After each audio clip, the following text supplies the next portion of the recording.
su voz. Le va a hacer un memo. Aló, aló, aló. ¿Escuchan? ¿Atrás? Aló, buenas tardes. ¿Sí, no? Ya. Bueno, chicos, buenas tardes. Mi nombre es Anthony Chipana. Soy médico neurólogo. Vamos a hablar acerca de enfermedad vascular cerebral. ¿Ya? Sé que es una hora un poco pesada, ¿no? Por el clima y todo. Pero bueno, vamos a tratar de hacerlo un poco dinámico, ¿ya? Cuando hablamos de enfermedad vascular cerebral, antes de empezar el tema de fondo, solamente para revisar algunas cosas importantes. Creo que la mayoría de ustedes ya llevó este curso, ¿no?, de anatomía, y más o menos saben que cuando hablamos de circulación cerebral tenemos una circulación anterior y una circulación posterior, ¿ya? Cada una de ellas en íntima relación a través de una estructura anatómica muy importante, ¿no? ¿Se acuerdan cuál era esa estructura anatómica que interrelacionaba ambas circulaciones? El polígono de Willis, ¿no? Ya se cansaron de estudiarlo solamente para recordar la parte anatómica, ¿ya? Ahí está, las arterias que irrigan, creo que eso ya lo saben mejor que yo incluso.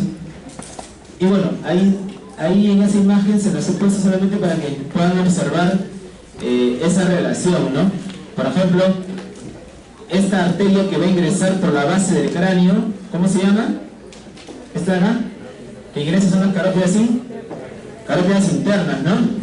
Muy importantes para lo que es la regulación del flujo sanguíneo cerebral. Y luego va a emitir sus ramas, ¿no?, que justo en esta lámina están en orden: la arteria oftálmica, la comunicante posterior, la coroidea anterior, la cerebral anterior y, por último, la cerebral media, ¿ya? No se olviden, ¿ah? ¿Por qué? Porque los síndromes vasculares van a estar en relación a estas arterias. Igualmente, aquí se puede ver este tronco. ¿Cómo se llama este tronco? ¿Se acuerdan? El tronco de la basilar, ¿no? Y de aquí vendrían a ser sus ramos terminales, ¿no? ¿Qué arterias serían estas? Las arterias cerebrales posteriores, ¿no? Y esta de abajo, la cerebelosa superior, ¿ya? No se olviden, solamente el recuento anatómico. Y bueno, esos vasos, la mayoría de ellos va a encargarse de la irrigación de algunas estructuras, ¿no?, de algunas partes de lo que es el encéfalo en sí. Y aquí lo pueden observar, ¿no? Están en colores la circulación de cada uno de estos vasos. Por ejemplo, si ustedes pueden observar, miren aquí, esto que está en azul, ¿a quién le corresponde? A la arteria cerebral. ¿A cuál? Anterior, ¿no? Anterior. Miren, lo de verde, ¿a quién le corresponde? A la cerebral posterior. Y lo que está en gris es la arteria cerebral media. Y si ustedes se dan cuenta, esto está íntimamente relacionado con esta estructura. ¿Qué es esto que está aquí? Que tiene motor y sensitivo. ¿Se acuerdan cómo se llama esto? El homúnculo, ¿no? El homúnculo, tanto homúnculo motor como el homúnculo sensitivo, ¿ya? Entonces, recuerden eso, por favor. Igual aquí ya, lo mismo. En esta lámina, solamente para que puedan observar que así como existen arterias de gran calibre, también van a existir de menor calibre que tienen una función importante, ¿no?, que va a ser irrigar estructuras de la base del encéfalo. Como por ejemplo, ¿quiénes se encuentran aquí? Según anatomía, ¿se acuerdan? Los núcleos de la base, ¿no? Los ganglios de la base. Y también está esta estructura que tiene forma de boomerang, ¿se acuerdan cómo se llamaba? La cápsula interna. Entonces, estas ramas, ¿no?, que salen perpendicularmente de esta arteria, que es la arteria cerebral anterior, son las que se van a encargar de irrigar arteria cerebral media, son las que se van a encargar de irrigar esas estructuras, ¿ya? Igual ahí. Y esta, solamente para recordarles qué cosa está representado aquí: el tálamo, ¿ya? Y el tálamo va a estar irrigado por una arteria muy importante, que es la arteria cerebral posterior, ¿no? Parte de ella va a ser irrigada por la arteria cerebral posterior. Y así como hay una irrigación mediada por arterias, también existe el sistema venoso, ¿no? El sistema venoso va a estar constituido por los senos venosos. ¿sí? Que son estas estructuras grandes, ¿no? Rodeadas por las meninges. Todas ellas al final, ¿dónde confluyen? En la arteria en la vena yugular, que está acá, ¿no? Son las que salen del encéfalo, prácticamente ya van a llegar directamente a lo que es el corazón, ¿no? Muy bien, solamente para recordar. Y esta otra estructura importante también, ¿se acuerdan cómo se llama este seno? ¿Que está por acá? El seno cavernoso, ¿ya? Muy bien, entonces hablemos de enfermedad vascular cerebral. Todo trastorno, ¿no? Donde se va a afectar un área localizada del cerebro, ya sea de manera transitoria o permanente, ¿no? ¿Como consecuencia de qué? Como consecuencia del daño de los vasos sanguíneos, sea en general, porque este tipo de enfermedad vascular cerebral puede ser tanto isquémica como hemorrágica. Pero ¿cuál es la más frecuente?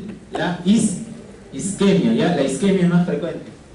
Ahora, vamos a ver un poco acerca de esta, ¿no? Estrés isquémico. Una de las principales causas, por no decir la más importante, de discapacidad en el mundo es el infarto cerebral, ¿ya? O el estrés isquémico.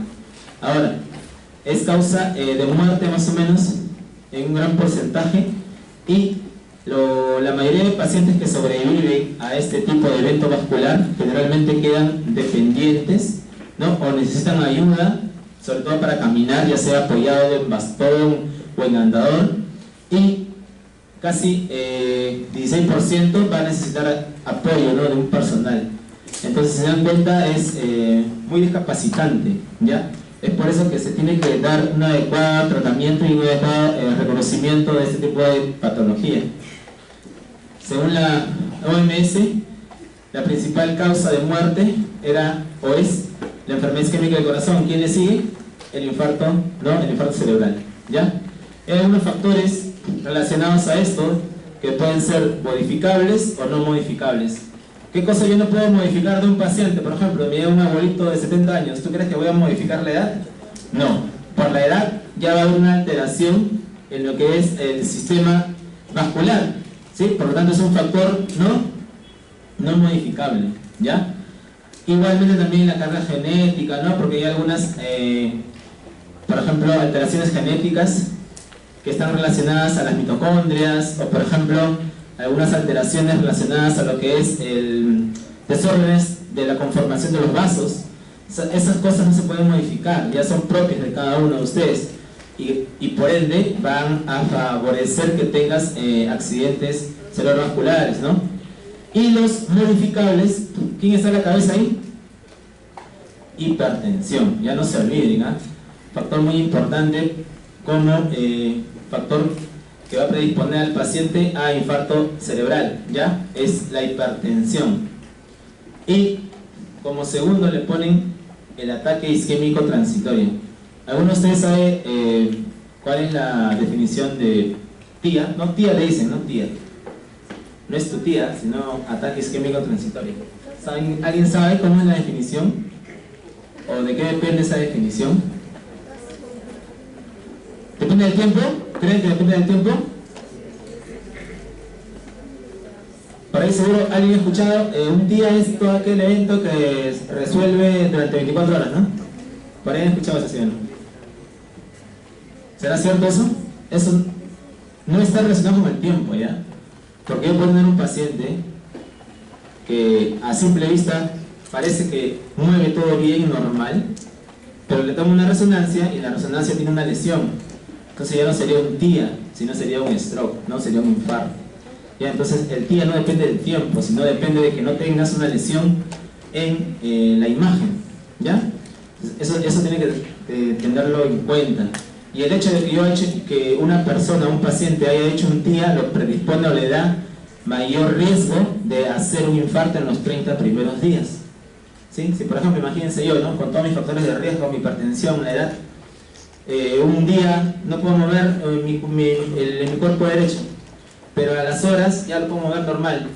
¿Qué sería eso? Entre comillas, ¿qué sería? Un TIA, ¿no? Ya me hago mi resonancia y no tengo ninguna lesión. ¿Qué cosa era? ¿Era un TIA o no? Sí, porque mi resonancia está sin lesión. Pero por ese hecho, por ese suceso, yo tengo un factor de riesgo de que de hacer un stroke durante los 30 primeros días, ¿ya? Entonces tenerlo en consideración. Y bueno, la hipertensión como tal va a ocasionar múltiples alteraciones, sobre todo en esta célula, en la célula muscular lisa, ¿ya? Tanto a nivel de los canales, ¿no?, que van a alterar los mecanismos tanto de repolarización como de hiperpolarización, ¿ya? La fisiopatología del infarto cerebral, generalmente, ¿por qué se va a dar, no? Porque va a haber una alteración ¿en quién? En los vasos sanguíneos. ¿Y por qué se van a alterar? Por la enfermedad aterosclerótica, por la inflamación, ¿no? Por ejemplo, ¿cuándo va a producir inflamación? ¿Han escuchado hablar de meningitis TB? ¿Meningitis TBC? ¿Han escuchado hablar? Ya. Estos pacientes que hacen meningitis TBC, muchos de ellos entran con hemiparesia derecha.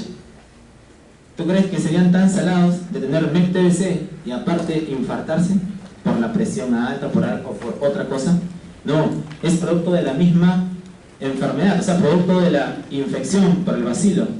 ¿Qué es lo que provoca esto? Provoca inflamación de los vasos, o sea, una vasculitis, ¿ya? Y por esa vasculitis hacen infarto. ¿Quedó claro? ¿Sí? Igualmente, por ejemplo, amiloidosis, ¿no?, que son enfermedades granulomatosas, que, bueno, acá no son tan frecuentes, sino en otras latitudes. ¿Qué más? Trombosis venosa. Y es un diagnóstico bien difícil de hacer, ¿eh? Trombosis venosa cerebral. ¿Qué pasa cuando se obstruye una vena? ¿Ya? Cuando se obstruye una vena también se puede producir un infarto, ojo, ¿eh? No necesariamente se infarta una zona del cerebro porque se obstruye una arteria, sino también porque se obstruye una vena, ¿ya? Entonces puede producir infartos venosos, la trombosis venosa, ¿ya? Eso es cuando depende del vaso, ¿no? Origen remoto, ¿qué quiere decir? Que viene de otro lugar. ¿Y qué otro lugar te puede causar un infarto cerebral? ¿A la cabeza? ¿Quién? El corazón, ¿ya? Porque en el corazón se pueden formar estos trombos, ¿no?, estos émbolos que viajan y obstruyen distalmente, ¿no?, a una arteria, ¿ya? O de la circulación extracraneal se refieren a estas. ¿Qué más? También puede producirse por esto, miren, flujo sanguíneo inadecuado. ¿Cuándo crees que se pueda presentar un flujo sanguíneo inadecuado? Por ejemplo, cuando tienes un paciente en shock, ¿no? En shock séptico, por ejemplo, ¿no? Hace hipotensión sostenida, hace hipoperfusión. Entonces, estos pacientes pueden cursar con infartos cerebrales siempre y cuando también tengan una obstrucción de los vasos, ¿ya? Entonces, es otro mecanismo fisiopatológico. Igual la ruptura de un vaso, ¿no? Entonces, solo para recordar, porque esto lo han visto en fisiología, 20% del gasto cardíaco va al cerebro, ¿ya? Normalmente tenemos entre 50 y 60 mililitros por minuto por 100 gramos de cerebro, en lo que corresponde a la circulación, ¿ya? Entonces, ¿cuándo se producen los déficits? Generalmente, cuando hay una disminución del flujo que está en este rango, ¿ya? Entre 20 a 40. Y cuando ya es irreversible el daño, cuando el flujo está sobre todo por debajo de 10. Ya prácticamente ahí se forman, ¿no?, las áreas de isquemia, ¿ya? Algo muy importante también es que el cerebro, ¿tú crees que el cerebro ¿qué utiliza como energía? La glucosa, ¿no? Necesita siempre el aporte de glucosa, ¿ya? Muy bien. Solamente para recordar que cuando se produce un infarto hay una zona de necrosis y una zona de penumbra. Lo que tratamos de salvar es esto, ¿ya? La zona de penumbra, la que todavía es viable, ¿ya? Por eso existen todas las terapias en cuanto a reperfusión. Algo muy interesante es que el cerebro trata de mantener un flujo sanguíneo adecuado por más que existan cambios de la presión arterial. Si ustedes se dan cuenta, miren, puede fluctuar entre 50 a 150, pero la perfusión trata de mantenerse, ¿ya? Siempre. Y esto se puede dar por varios mecanismos, ¿no? Sobre todo porque la circulación del encéfalo va a tener ciertas particularidades. Ustedes se han dado cuenta del sifón carotídeo cuando vieron un neuronato.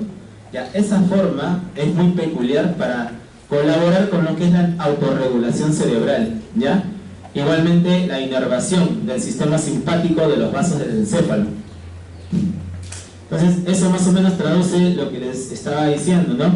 Entre rangos de presión, ¿qué se trata de mantener? Un adecuado flujo sanguíneo. Cuando se sale de ese rango, ya empieza la alteración, ¿no? Ya empiezan a haber los cambios hemodinámicos en el cerebro. Entonces, dentro de la fisiopatología de la lesión encefálica se da toda esta cascada, ¿ya? Que empieza con la isquemia, ¿no? Y todo esto va a traer consecuencias, ¿no? Como por ejemplo, ¿cómo crees que los aminoácidos excitadores puedan dañar al cerebro? ¿Qué aminoácido excitador conoces? No lo mires, ¿ah? ¿Qué aminoácido excitador? El glutamato. ¿Han escuchado hablar del término excitotoxicidad por glutamato? Claro, cuando hay grandes cantidades de glutamato, empieza a haber alteraciones en las membranas neuronales y empieza a haber muerte neuronal, ¿ya? O sea, cada vez que se muere una neurona libera su glutamato y ese glutamato mata más neuronas, ¿ya? En pocas palabras. Igual también el calcio, ¿no? ¿Por qué crees que el calcio es dañino? Porque el calcio activa cascadas, ¿no? Que generan también alteración de las membranas, activación, por ejemplo, de muerte neuronal, ¿no? Igual también alteraciones del potasio, ¿no? Las caspasas que van en relación al calcio y el ácido láctico, ¿no? ¿Por qué se forma ácido láctico? ¿Por qué crees que se forma ácido láctico? Porque no hay aporte, ¿no? ¿De qué? ¿Cuándo formas ácido láctico? Cuando no hay oxígeno, ¿ya? Muy bien. Entonces, esta cascada es lo mismo que está aquí, ¿ya? Entonces, tener en cuenta esto, ¿ya? Los mecanismos tanto relacionados a aminoácidos excitadores, ahí está el glutamato a la cabeza, ¿ya? El influjo de calcio, que más o menos ya les dije, ¿no? Que activa múltiples enzimas, líticas sobre todo, y activa genes, ¿ya? Eso también es importante. Entonces, todo esto relacionado a lo que es la fisiopatología cuando existe isquemia cerebral, ¿no? Y el ácido láctico va a perpetuar todo esto, ¿no? Es mucho más tóxico todavía. Y esto también va a alterar lo que es la cascada, en este caso mitocondrial, ¿no? La cadena, la fosforilación oxidativa, ¿ya? Y bueno, solamente para que sepan o recuerden en biología cuando hablaban de las caspasas, ¿no? Y todas las vías, no tanto extrínseca como intrínseca de muerte celular. Muy bien, entonces eso es todo lo que sucede cuando existe el evento, en este caso, isquemia cerebral. Ahora, existen algunas neuronas que son más sensibles a la isquemia. Por ejemplo, son las que se encuentran en esas capas, ¿no? En las capas 3, 4 y 5. Igualmente, también las que son sensibles son las que están a nivel del hipocampo, ¿ya? Y a nivel del cerebro en las células de Purkinje. Igual las neuroglías también tienen una alta sensibilidad a lo que es la isquemia. Hasta ahí solamente hablamos un poco de lo que es los mecanismos fisiopatológicos, ¿ya? Ahora hablemos un poco de la clasificación del evento vascular isquémico. Ahí tenemos, por ejemplo, en la cabeza lo que es la aterosclerosis de grandes vasos, el cardioembolismo, la oclusión del pequeño vaso, el stroke de etiologías, de otras etiologías determinadas y el de etiología indeterminada. Todo paciente que entra con un infarto debe caer en esta clasificación. ¿Por qué los clasifican? Para poder darles tratamiento. Si yo no sé qué todas tiene mi paciente, no le puedo ayudar. ¿Entienden? Esa es la importancia de clasificarlos, ¿no? Si se dan cuenta, de todos ellos, ¿ya? El que tiene una mayor proporción va a ser la enfermedad de grandes vasos. Pero en otras latitudes también es este. Miren, ¿se han dado cuenta de esta? Stroke de etiología indeterminada. Cuando yo digo que un paciente tiene un stroke indeterminado, cuando yo le encuentro dos de estas etiologías. Por ejemplo, ¿no? Encuentro a mi paciente que tiene una fibrilación auricular y a la vez le encuentro una obstrucción de la arteria carótida, ¿no? De más del 50%.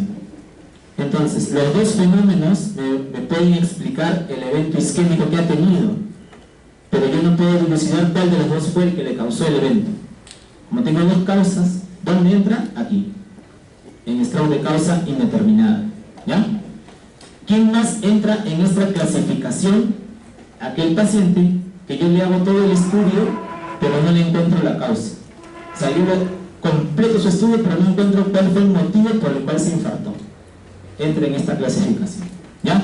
Y lo que nos pasa a nosotros, generalmente, ¿no? le hacemos el estudio incompleto porque no existen de repente todas las herramientas necesarias, ¿no?, para poder llegar a un estudio completo. También entra aquí, ¿no? Le hago un estudio a medias, incompleto, y el paciente no puede determinar la causa del evento, ¿ya? A eso se llama stroke de causa indeterminada. Igual, ¿no?, casi lo mismo, pero en otras clasificaciones, pero lo que tienen que recordar es esta, ¿ya?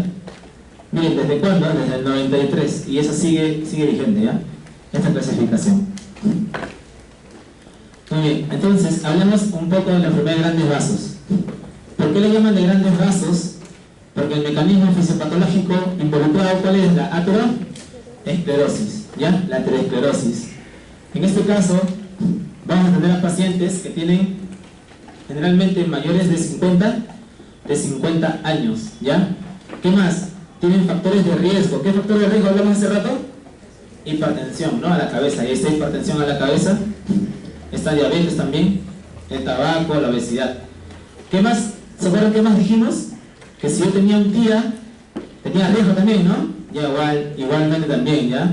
Generalmente son pacientes que tienen antecedente de tía, ¿ya?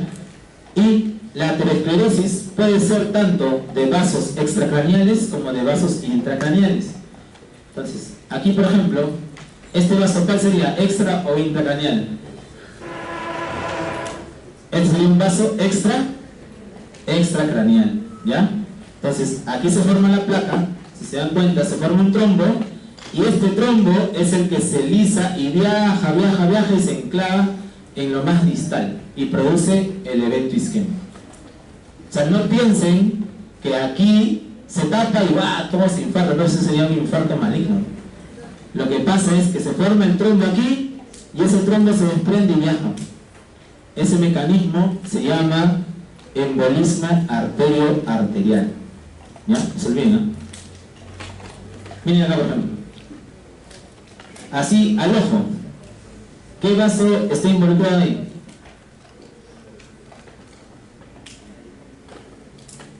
¿Saben cuál es el infarto, no? Este, ¿no? ¿Sí? Es una hipodensidad, ¿no? Bien marcada, ¿no? Prácticamente medio cerebro abajo. Muy bien, este es cerebral media, ¿ya? Este es cerebral media, ¿ya? Entonces, como les dije, la enfermedad de grandes vasos puede comprometer vasos extracraneales como vasos intracraneales, ¿ya? Pero hay ciertas características.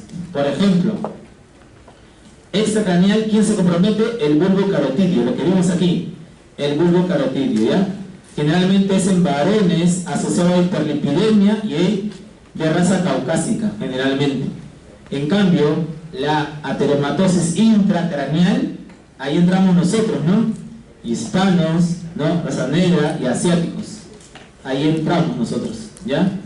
Entonces es más frecuente encontrar que tengas obstrucciones de los vasos intracerebrales, ¿ya? Y esto asociado a ¿qué? A hipertensión, a la masa de las mujeres, a síndrome metabólico. Y los mecanismos de enfermedad, como les dije, no se olviden de esto, embolismo arterio-arteria. Se forma el trombo en un tronco arterial y luego viaja ese trombo, pues tapa una arteria de menor calibre, ¿ya? Es el más frecuente, resáltenlo por favor. Y el otro es la insuficiencia hemodinámica. ¿Se acuerdan hace rato que les dije un paciente con shock séptico, ¿no? Que ya tenga una obstrucción en un vaso, se infarta porque existe este mecanismo, una insuficiencia hemodinámica, ¿ya?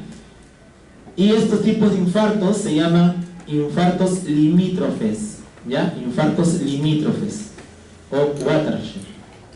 Y aquí están, bueno, aquí para que vean los lugares donde mayormente se forman las obstrucciones, ¿ya? Las placas.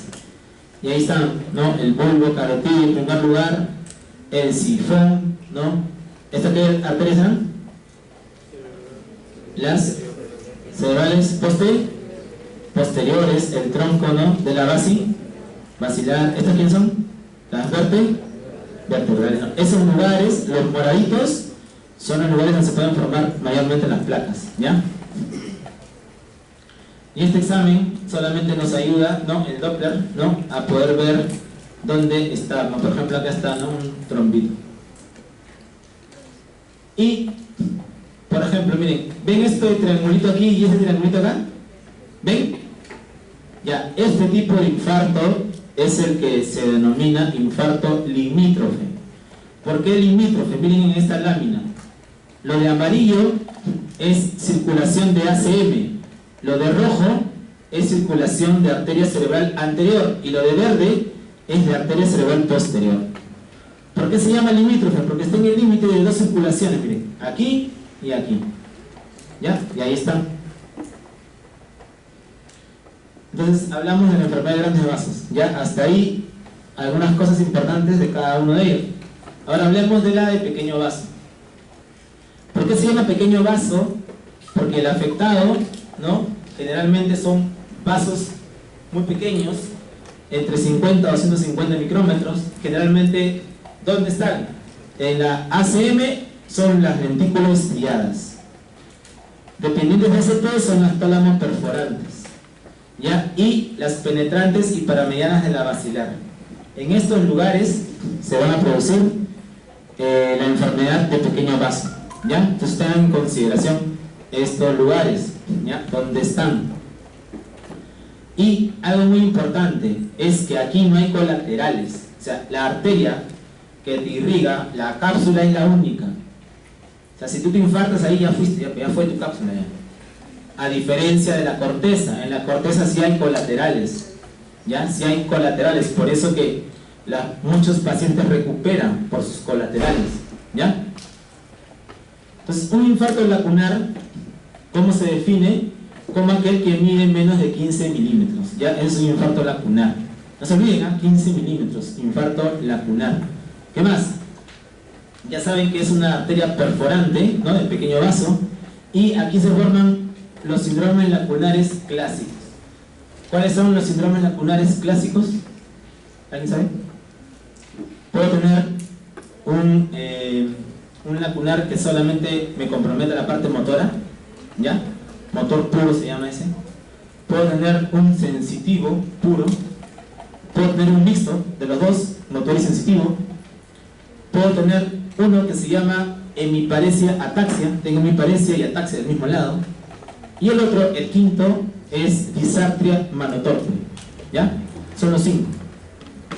Motor puro, sensitivo puro, el mixto, tengo hemiparesia ataxia y disartria manotorpe, ¿ya? Son los 5 clásicos. Hay más, ¿ah? Pero son los 5 que importan, ¿ya? Igualmente, miren, ¿cuál es el factor de riesgo más importante para hacer enfermedad de pequeño vaso? Es hipertensión, ¿ya? Y estos pacientes que hacen enfermedad de pequeño vaso tienen mayor riesgo de hacer demencia también, ¿ya? Y bueno, esa es también la fisiopatología, ¿no? Que se produce generalmente porque hay un aumento en la pulsatilidad del vaso y hay una disminución de su vasorreactividad. Entonces se produce mecanismos de lesión, ¿no? Como por ejemplo, mira, si hay algo que resaltar de este gráfico, y resáltalo y no te olvides, por favor, es la lipohialinosis, ¿ya? Es el mecanismo por el cual el vaso se va a ver afectado, ¿ya? Lipohialinosis. Y lo otro que debes recordar es el que está acá abajito. Por eso está en rojo, con microateroma, ¿ya? Muy bien, estas eran los lacunares que te dije, ¿ya? El motor puro, el sensitivo motor o el mixto, ¿no? El ataxia hemiparesia y disartria manotorpe, ¿ya? Y por ejemplo, mira acá, mira esta resonancia. En esta secuencia que se llama FLAIR, la lesión se ve hiperintensa. Hiperintensa quiere decir blanca. ¿Ves la lesión? ¿La ves? Ahí está, ¿no? ¿Qué estructura crees que está aquí? Que tiene forma de boomerang. ¿Cuál? La cápsula interna. Entonces, mira, este infarto ha sido en la cápsula interna, y es por eso que ha producido un síndrome, ¿no? Lacunar, ¿ya? Aquí también, pero aquí se ven varias, ¿no? Miren, ¿ves esta lesión? Se ve aquí más blanca, ¿no? ¿Ya? Igual para acá. Entonces llevamos dos, ¿ah? Enfermedad de grandes vasos, pequeños vasos. ¿Quién sigue? El cardioembolismo, ¿ya? El cardioembolismo también es una causa frecuente de infarto cerebral y va a estar relacionada a algo muy importante, ¿no? Que es la fibrilación auricular, ¿ya? Generalmente en pacientes mayores de 60 años se va a ver este mecanismo fisiopatológico, ¿ya? Que es la fibrilación auricular. Entonces, si yo tengo un paciente de menor edad, voy a pensar que está... Imagínate que tu compañero hace stroke ahorita, se estroquea. Me vas a decir, profe, ¿está fibrilando? No, pues no, si es joven. Hay que pensar en otras causas. Entonces, el paciente joven, ¿qué pensamos? Foramen oval permeable, ¿ya? ¿Ya? Eso es 30% de la población tiene foramen oval, ¿eh? O sea, de aquí, ¿cuánto se habla? ¿100? ¿150? ¿Cuántos son? ¿200? Ya, de 200, ¿cuántos es el 30%? Es bastante, ¿sí o no? Ya, es bastante, ¿eh? Generalmente, los émbolos que salen de corazón, ¿dónde se alojan? En las bifurcaciones, ¿ya? O en áreas donde hay estenosis, o sea, donde hay placas. Y generalmente, ¿dónde se van a ir? A la circulación generalmente anterior, pues porque ahí hay mayor flujo, ¿ya? 80% van para ese lado. Tipo de émbolos, mira, todos los tipos de émbolos que puedes tener. De esos, el más común, y te lo he puesto ahí, ¿cuál es? El émbolo eritrocitario, no te olvides, ¿ah? Es el émbolo eritrocitario. Eso es muy interesante. ¿Por qué? Porque los pacientes que hacen un infarto por causa de un cardioembolismo generalmente van a recuperar, ¿ya? ¿Por qué recuperan? Porque como es un trombo de eritrocitos, se lisa rápido, pues. Se lisa rápido. Y el flujo, nuevamente, ¿no? Va a irrigar esas zonas de penumbra y el paciente recupera la función motora, generalmente. O sea, no al 100%, pero sí la recupera un poco, ¿ya? Muy bien. Entonces, ahí también tenemos, ¿no? Causas de embolismo, ¿no? Como les dije, son múltiples, ¿no? Tanto puede, por ejemplo, tener un mixoma. ¿Se acuerdan que es un mixoma? Claro, son los tumorales, ¿no? Que se van a desprender y van a ocasionar también obstrucción. Por ejemplo, también un émbolo séptico, ¿no? ¿Sí? Un émbolo séptico también. ¿Y qué características tienen este tipo de stroke, ¿no? Por ejemplo, que el déficit máximo se da al inicio. ¿Por qué al inicio? Como es tan brusco, se tapa toda una circulación. No es como en el otro, ¿no? Que se va formando la plaquita, se va tapando, se desprende y tapa a lo lejano. En cambio este no. ¿Qué más? Hay algo muy interesante, ¿ya? Que deben de recordar. Que es un síndrome clínico fraccionado. ¿Qué quiere decir eso? Por ejemplo, ya les doy un ejemplo en cuanto a la enfermedad de grandes vasos. ¿Se acuerdan que vimos ese infarto que estaba casi medio cerebro? Ya. Ese tipo de paciente con ese infarto debería estar con compromiso del lenguaje, o sea, afásico, y debería estar con hemiparesia, ya si fuera del lado izquierdo. Pero en este tipo de cardioembolismo se puede comprometer la misma zona, pero el paciente solamente tiene afasia nada más y se mueve todo. Por eso se llama fraccionado, ¿ya? Porque no está completo el síndrome, solamente tiene afasia más, ¿no? Hemiparesia. Aquí, por ejemplo, ¿no? Miren, se dan cuenta del evento donde está, miren, esto es lo que está comprometido, ¿ya? Esto es lo que está comprometido. ¿Qué circulación creen que sea esta? Según lo que hemos visto. ACM, ACP o ACA. ACM, ¿sí o no? ¿Qué debería tener este paciente de ACM de este lado? Es derecho, ¿ah? ¿Tú crees que va a tener afasia? ¿El lenguaje está en este lado? No, el lenguaje no está ahí.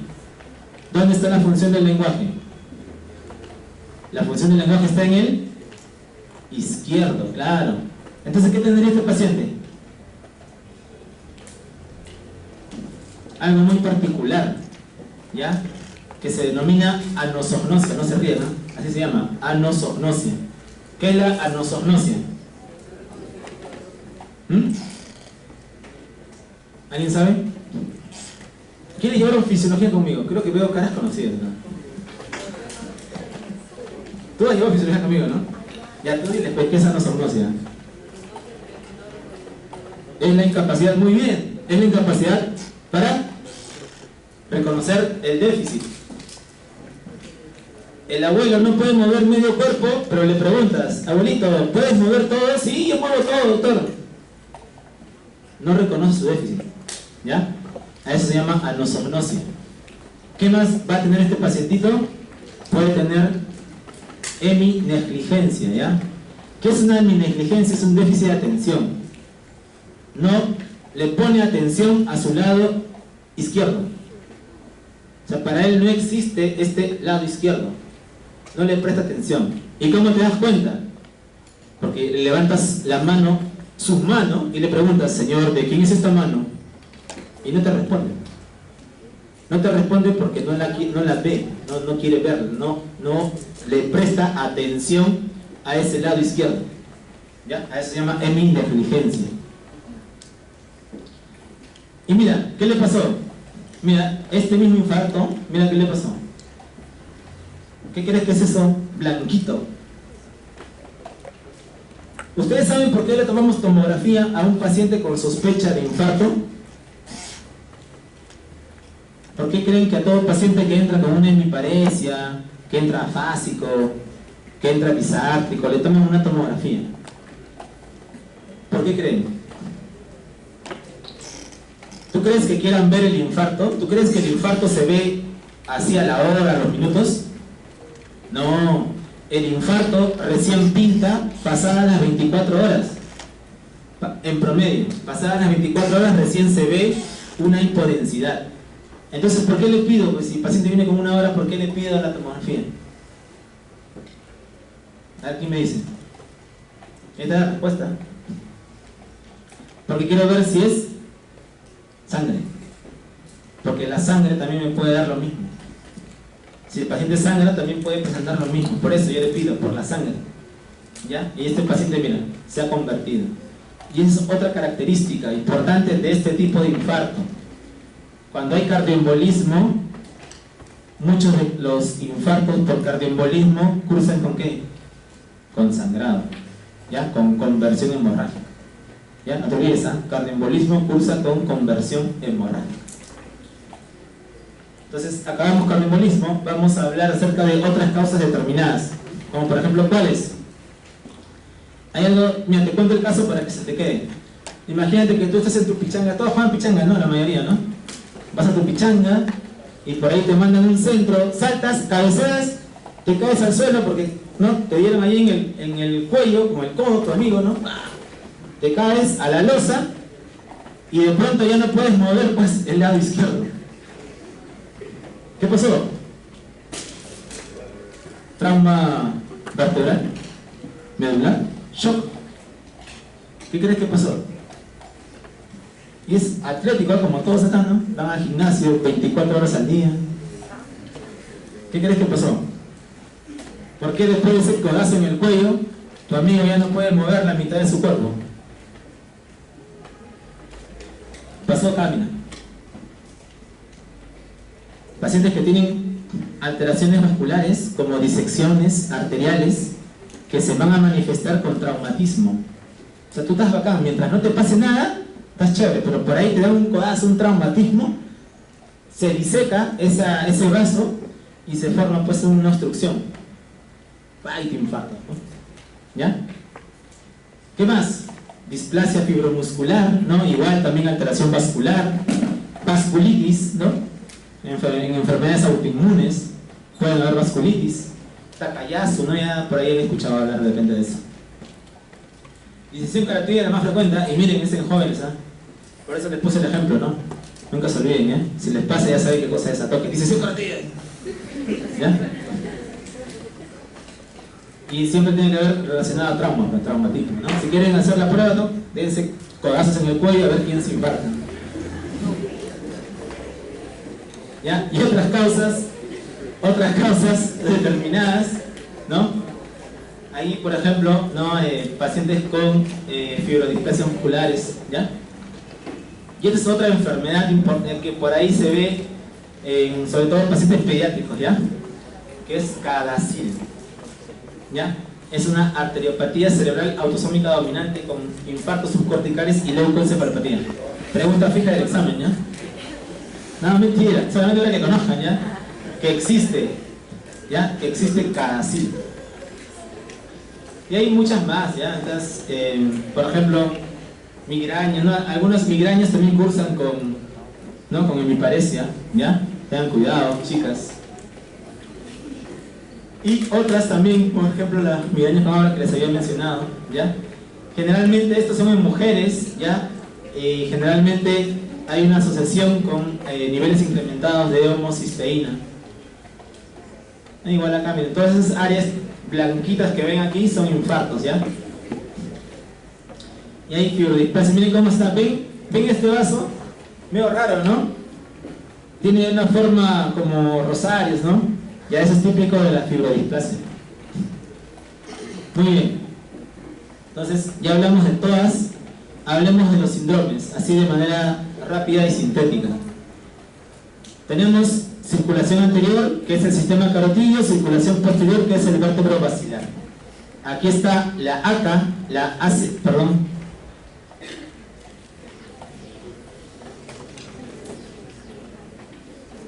Aquí está la ACA y la ACM, y en el otro lado está la ACP, ¿ya?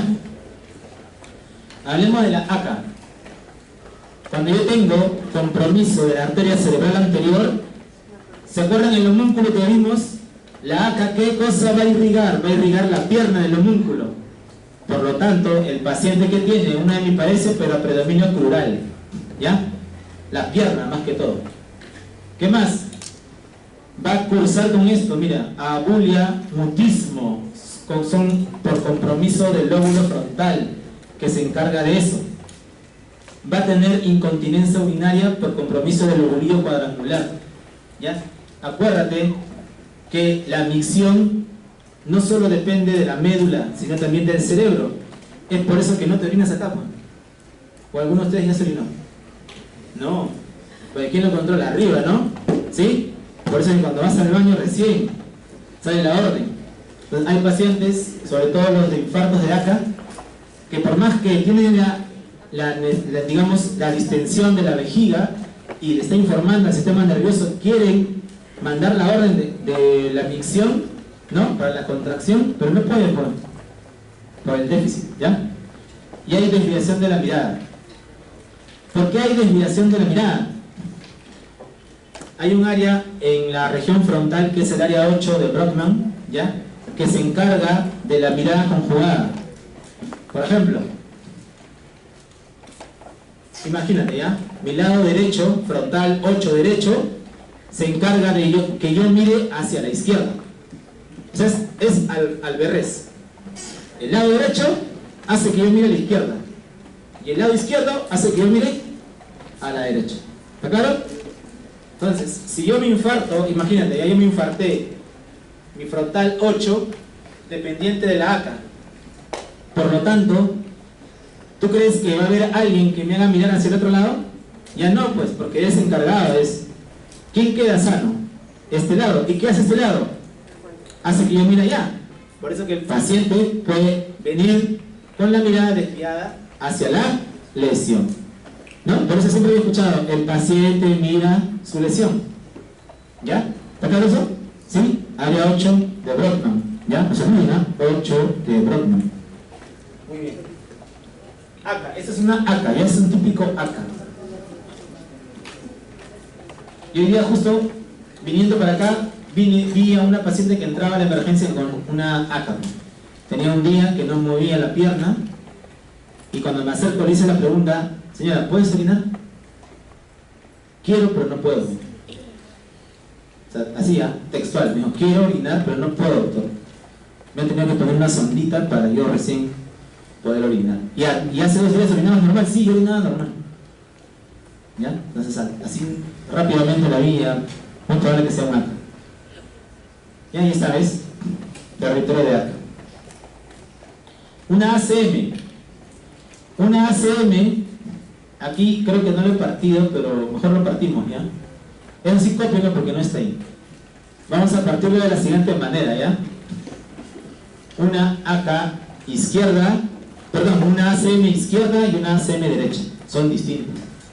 La ACM izquierda va a tener hemiparesia, a predominio facio-braquial, va a tener desviación de la mirada conjugada. ¿Por qué se desvía la mirada?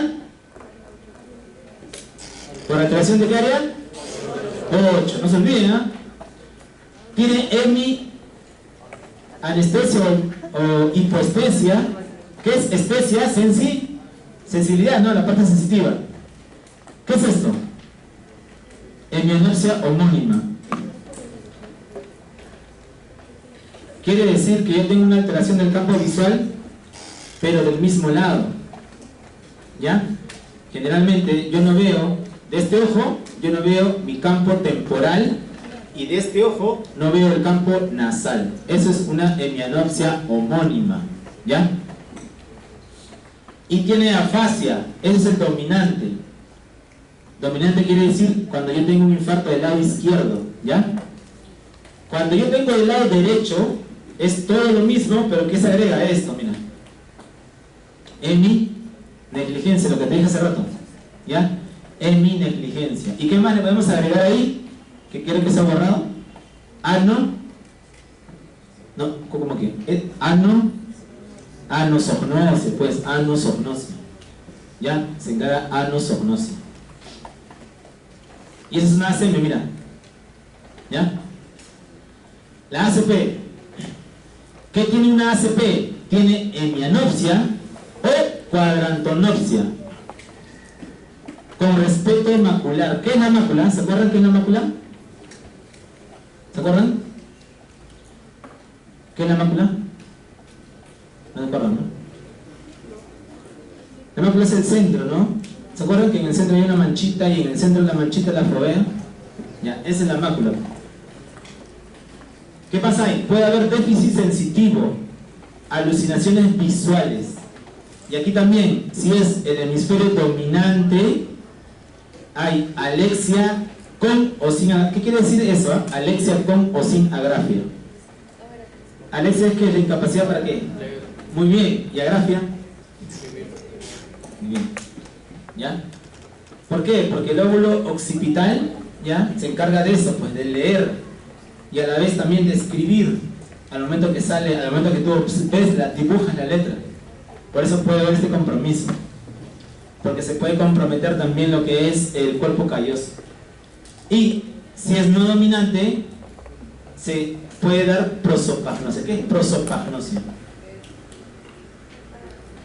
Es algo que les pasa, ¿no?, a los chicos sobre todo, ¿no? ¿No reconocen los rostros, no? Muy bien, ¿no? Eso te pasa cuando te encuentran con tu trampa, ¿no? No la conocen. No la conozco, nunca la he visto. Prosopagnosia, ¿ya? Y ahí está, mira. ACP, ¿ya? Así tal cual, ¿eh? Sí, ya lo vas a ver cuando rotes en hospital, vas a ver cómo igualito tal cual. El libro salen ahí las imágenes. Muy bien. Ahora vamos a hablar un poco de los otros síndromes clínicos, sobre todo los relacionados a los síndromes alternos. ¿Por qué crees que se llama síndrome alterno? Primero la denominación, ¿ya? A estos síndromes clínicos también se le denominan síndromes alternos. ¿Por qué alternos? Ojo, la definición.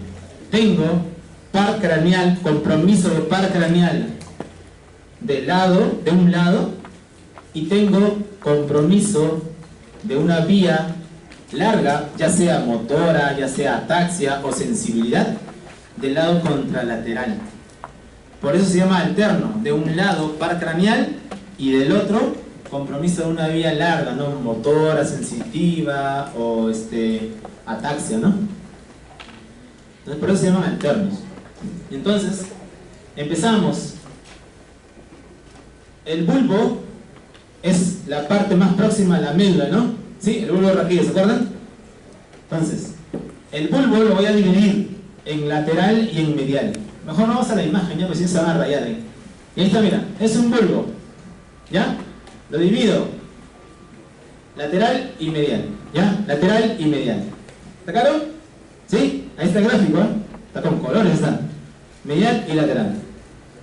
Entonces, el lateral tiene un nombre propio, que es el síndrome de Wallenberg. ¿Ya? No se olviden, ¿eh? Síndrome de Wallenberg son los bulbares laterales. ¿Y qué puedo tener? Ahí está, mira. Mejor lo hacemos aquí, miren. ¿Ves esto que está aquí de moradito? ¿Eso qué cosa es? Es el núcleo sensitivo del trigémino. ¿Ya? El núcleo sensitivo del trigémino. Es por eso que voy a tener compromiso del trigémino, de la sensibilidad de la cara, del mismo lado. ¿Ya? ¿Qué es esto, por ejemplo? Esto que está aquí se llama los pedúnculos cerebral inferior. ¿Y eso se encarga de qué? De la ataxia, de la metría. Yo puedo hacer este movimiento por la integridad de eso. Coordino, ¿qué cosa? Tanto los agonistas como los antagonistas. Cuando eso se altera, yo no lo hago así, lo hago así, fraccionado. No lo puedo hacer. ¿Ya? A eso se llama ataxia. ¿Qué más? Miren aquí. Esto que está en verde, es el tracto espinotalámico. El tracto espinotalámico, ¿qué cosa lleva? ¿Qué información? La información de dolor. Entonces voy a tener compromiso ¿de qué? ¿Del qué? De la estesia, pues dolor, ¿ya? Y eso está resumido aquí. ¿No? ¿Ves? Dolor y temperatura, ataxia del brazo. Y hay algo muy importante, mira, síndrome de Horner. ¿Por qué Horner? Porque este puntito que está aquí es la vía simpática. ¿Ya? La vía simpática.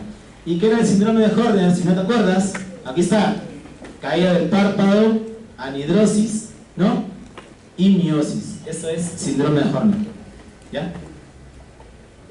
Muy bien. Ven acá un paciente, ¿no? Miren. Justo se infartó la cara lateral del bulbo. ¿Ya? Otro es el síndrome bulbar medial. Vamos al gráfico, ¿ves? El otro, ¿cómo era? Era esto, ¿no? ¿Sí? Ahora agarra el medio nada más. Y este es un poquito más fácil, ¿no? Porque ¿qué hay en el medio? En el medio tengo el hipogloso. ¿Se acuerdan qué par craneal es el hipogloso? Es el 12, ¿no? ¿Se encarga de qué? Del movimiento, de la fuerza de la lengua. ¿Ya? ¿Cómo creen que evalúo la fuerza de la lengua? ¿Qué le hago? ¿Cargar pesas con la lengua? ¿Que haga planchas de lengua? ¿Cómo crees que se evalúa la fuerza? No hagas eso, ¿eh? Así no es, muchachos, así no es. ¿Cómo crees que se evalúa la fuerza? ¿Cómo? ¿Que empuje algo? ¿Cómo va a empujar con la lengua? Con el bajalengua, que lo rompa. No, es bien fácil. Tú le pones los dedos en el cachete y le dices que lo empuje, güey. ¿Ya? Que lo empuje con la lengua, así como hace su compañera, que lo empuje con la lengua. ¿Ya? Así se mide la fuerza. Entonces se compromete. Si se compromete ese par, la lengua también se va a comprometer en cuanto a la fuerza, en cuanto a su movilidad. Se puede desviar la lengua también. ¿Ya? Esto de azul, ¿qué cosa es? Es el lemnisco medial. El lemnisco medial lleva información propioceptiva. ¿Qué es la propiocepción? ¿Qué tipo de sensibilidad pasa por ahí? La vibratoria, pues, la vibratoria, ¿ya? Y esto que está acá es la vía piramidal. ¿Se acuerdan que era la vía piramidal? La que hacía, o la que se encargaba de qué? Del movimiento, ¿sí? Entonces, en este paciente sí va a haber compromiso motor, ¿ya? Entonces está resumido ahí. Debilidad contralateral, pérdida de vibración contralateral y ipsilateral, la lengua, y compromiso ocular. ¿Por qué? ¿Por qué? Porque aquí le faltó en el dibujito en este lado, lo pueden pintar, se encuentra el fascículo longitudinal medial. Cuando se altera el fascículo longitudinal medial, se produce esto que está aquí, oftalmoplejía internuclear. ¿Ya? Ya estamos en bulbo, ¿eh? Todos son lateral y medial, ya fue bulbo ya. Ahora va a puente. Igual, en puente hay lateral y hay medial. Ahí está, mira. Ahí está el puente, lateral, y esto sería medial. Muy parecido, solamente que mira, el trigémino igual sigue comprometido. Pero aquí va a variar porque también va a comprometer la parte vestibular, ¿ya? Igual, la sensibilidad también está comprometida en este lado. Entonces, ¿qué voy a tener en este síndrome? Sensibilidad, ¿no? ¿Qué cosa? El dolor de temperatura. ¿Por qué crees que tengo ataxia? Tengo ataxia porque se compromete esto, pues los pedúnculos cerebral medial. ¿Qué más? Tengo síndrome de Horner, tengo alteración vestibular porque se compromete este núcleo que está aquí, ¿no? El núcleo vestibular, no tengo nistagmo, ¿ya? Eso es en los laterales. Y en el medial, ahí está. Muy parecido, ¿no? Mira, ¿qué está aquí? La vía piramidal. ¿Qué cosa es esto? Fascículo, perdón, ¿qué cosa es? El hemisco medial. Y acá está, mira, lo que te dije hace rato. Fascículo longitudinal medial. ¿Y este qué núcleo es? El núcleo del sexto, ¿ya? El núcleo del sexto. Es por eso que en este tipo de alteración también tengo oftalmoplejía y tengo parálisis del sexto. Parálisis del sexto nervio, ¿ya?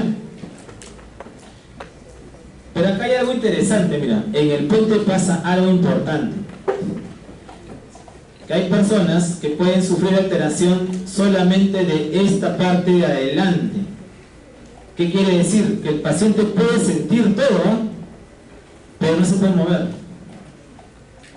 ¿Ya? Porque mira, está comprometido los dos lados de la vía piramidal y está comprometido los dos lados de la propiocepción.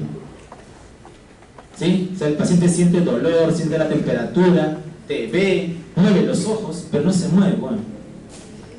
¿Ya? Eso se llama locking, ¿ya? Y ahora vamos al mesencéfalo. Igual, mira, el mesencéfalo también puede ser medial y también puede ser lateral, ¿ya? Cuando hablamos de medial, ¿quién se va a comprometer? Ahí vamos a tener, por compromiso de la vía piramidal, va a haber debilidad del brazo y la pierna contralateral, ¿ya? Y vamos a ver que se va a comprometer lo que es los oculomotores. ¿Por qué? Porque mira, esto que está en moradito es ¿qué cosa? El fascículo longitudinal medial, que por ahí salen ¿quién? Los oculomotores. Mira, estos son los núcleos del oculomotor. ¿Te acuerdas que en el oculomotor había un núcleo que se llamaba Ellinger-Westphal, que se encarga del reflejo de cuál? Fotomotor, ¿no? Ya están por ahí, todos esos se van a alterar. Y el lateral, de cómo se va a diferenciar de este, mira, aquí hay compromiso tanto motor, ¿no? Tanto de la cara también, como de la movilidad ocular. Pero en el otro hay ataxia, ¿ya? Por eso se caracteriza, por la ataxia. ¿Y por qué hay ataxia? Porque se compromete este núcleo. ¿Qué núcleo es este? El núcleo rojo, ¿ya? Muy bien. Y para terminar estos síndromes está Parinaux. Parinaux se da por el compromiso de estos colículos no superiores. Entonces el paciente queda con la incapacidad de ver hacia abajo. Mira hacia arriba nada más. ¿Ya? Muy bien. Entonces ahí acabamos algunos síndromes. Ahora vamos a hablar de ataque isquémico transitorio. ¿Se acuerdan que le dije que TIA ya no depende del tiempo, no? ¿Qué cosa es TIA? Es un episodio transitorio de disfunción neurológica causada ¿por qué? Por isquemia focal, cerebral, espinal o retinal, ¿ya? Esa es la definición. Y miren acá, está claro, el tiempo no se correlaciona con eso. ¿De qué va a depender ahora esto entonces? Va a depender de las imágenes. O sea, yo necesito la imagen para poder descartar si estoy ante un tío o no. Y también voy a necesitar de estos exámenes no auxiliares, que son el eco Doppler y, bueno, el Doppler transcranial, ¿ya? El tratamiento. ¿Cuál es el tratamiento en general? Vamos a revertir la oclusión. ¿Cómo se puede revertir la oclusión? Recanalizando o reperfundiendo. Y para esto debemos recordar las áreas, ¿no? Tenemos un área isquémica y un área de penumbra, ¿ya? La que se recupera generalmente es esa área de penumbra. Y por lo tanto, ¿qué vamos a tener? Miren, ya sabemos qué es stroke, el área de penumbra, el core, el núcleo, perdón, la penumbra y la oligoemia, que es la que se va también a poder salvar. Entonces, para el tratamiento yo necesito saber la severidad. ¿Qué severidad tiene el paciente? Y para eso utilizo esta escala. Esa es una escala nada más, se llama la escala de Nice. Y de acuerdo a lo que yo obtenga, voy a catalogar la severidad del paciente. No es la escala para que la conozcan nada más, no es necesario aprendérsela. Tratamiento. Mira, en 1 minuto mueren 2 millones de neuronas. En 10 horas de evento isquémico prácticamente has envejecido 26 años. O sea, cada evento hace desmedro en el paciente, lo deteriora. Si tienes 50 y te infartas, pues ya tienes ya 60, 10 años menos siquiera. ¿Ya? Entonces es muy importante la prevención en este tipo de casos. Y bueno, ¿se acuerdan que hace rato les dije que la tomografía me sirve sobre todo para ver la sangre, ¿no? Pero hay algunos signos indirectos. Por ejemplo, miren, ¿ven esto blanquito que está aquí? Ese signo se llama signo de la cuerda. Y se da generalmente cuando hay infartos de la ACM. ¿Ya? Si hay algo que recordar de esta lámina, es ese signo, ¿ya? Signo de la cuerda. Es para el infarto de ACM. ¿Y qué cosa le doy? Imagínate, yo llego infartado a la emergencia con 2 horas de infarto. ¿El tiempo de ventana cuál es? 4.5 horas. Así que si yo llego con 2 horas, sí me pueden hacer, ¿qué cosa? La trombolisis. ¿Ya? Si yo llego pasado ese tiempo, ya fue. Pues. Aquí no se puede hacer nada, en otros lugares sí. ¿Ya? O sea, tengo, mira, 4.5 horas. ¿Para qué? Para que me den trombolisis con qué? Con alteplase, que es un activador del plasminógeno. Ahí está la dosis, ¿ya? Solamente recuerden el tiempo y recuerden qué cosa es. ¿Cada ampolla saben cuánto cuesta? Está barato, ¿ah? Lo que dan en propina, 5.000 soles las 2 ampollas, ¿ya? Está más o menos barato, ¿no? Cómodo. Y el otro tratamiento es la trombectomía mecánica. Este sí tiene ventana mucho más amplia, ¿ya? Generalmente va más allá de las 6 horas, hasta incluso en algunos casos hasta 24 horas post evento isquémico, ¿ya? Bueno, la prevención secundaria solamente para mencionarles, ya no es necesario que se lo aprendan de memoria, solamente usamos ácido acetilsalicílico, atorvastatina y los cambios de estilo de vida, sobre todo relacionados a la dieta, ¿no? De todas las dietas que te puedas imaginar que existen, ¿no? Menos esa dieta, la mediterránea es la única que ha demostrado algún beneficio, ¿ya?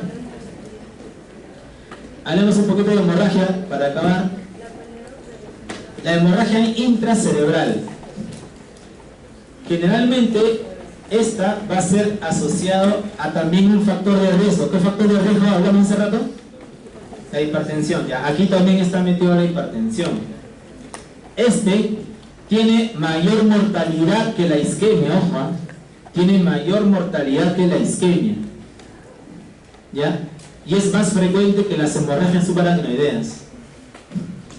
Factores de riesgo igual, la edad y la hipertensión a la cabeza, ya, o sea, estás al lado así. Eres hipertenso y vas aumentando en edad, tienes mayor riesgo. Estas son la clasificación que se puede usar para hemorragia intracerebral. Mira, ¿cuál es la más frecuente aquí? Tenemos la hipertensión a la cabeza y le sigue la angiopatía amiloide. Ya no te olvides, esas son las 2 etiologías que siempre hay que tener en cuenta. pero las dos etiologías están asociadas, una a hipertensión y la otra es cuando no hay hipertensión de por medio. Y la pregunta es, si por ejemplo su compañero tiene una hemorragia cerebral, ¿qué es? ¿Por hipertensión? ¿Es por angiopatía amiloide? ¿Por qué queréis que sea? A ver, miren ahí. ¿Es cirrótico acaso? Entre en este ítem. ¿Qué cosa que consumas te puede generar hemorragia cerebral? ¿Qué crees?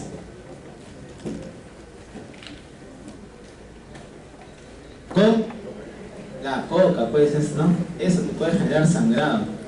¿Hasta cuánto tiempo te puede generar sangrado? Imagínate, tu compañero antes de entrar a la clase, ¿no? Fue al baño, ¡pum!, su coca.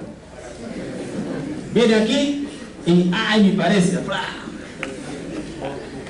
¿Hasta cuánto tiempo puedes esperar? ¿O te puede dar la hemorragia por cocaína? Hasta 1 hora, ¿ya? O sea, siempre observen sus signos, ¿no? 1 hora. Ya después ya tranquilos nomás, ¿no? ¿Ya? Hasta 1 hora. Ahora, miren. ¿Dónde se da frecuentemente el sangrado? ¿Qué arterias están involucradas? ¿O qué lugares están involucrados? En primer lugar, mira, el sangrado, eso sí, apúntalo, el sangrado relacionado a hipertensión, ¿dónde se da? En este núcleo que le gusta a los chicos, ¿no? El putamen, ¿ya? Ahí, acuérdate, ¿ya? En ese es un núcleo de los ganglios basales. Si yo tengo un sangrado asociado a angiopatía amiloide, ¿dónde se ve ese sangrado? En la sustancia blanca subcortical, son sangrados lobares. Ojo, angiopatía amiloide me da sangrado lobar. Sangrado lobar. Y luego, ¿quién le sigue? El tálamo y el puente. Ya son las dos estructuras que le siguen en cuanto a sangrado. Y estas son las arterias involucradas. Las lentículas estriadas, tálamo perforantes y las paramedianas. La fisiopatología. Generalmente, ¿no? La sangre es la que va a producir la lesión. La sangre es al final de cuentas la tóxica en el cerebro. No la mires, ¿ah? Entonces, ¿qué pasa? ¿Qué pasa cuando hay una ruptura vascular? Mira, es un poco de historia, ¿ya? Pero solamente para que recuerdes, porque por ahí de repente vas a leer acerca de esto, de los aneurismas de Charcot-Bouchard, que generalmente estaban relacionados, se hicieron a hipertensión y que por eso sangraban, ¿ya? Todo esto fue parte de la fisiopatología anteriormente. Lo que está ahora establecido como causa de hemorragia es esto: la lipohialinosis. Mira, nuevamente, la lipohialinosis. Ahora vas a marcar Charcot-Bouchard, esa cosa. Lipohialinosis, ¿ya? No lo pienses, marca lipohialinosis, ¿ya?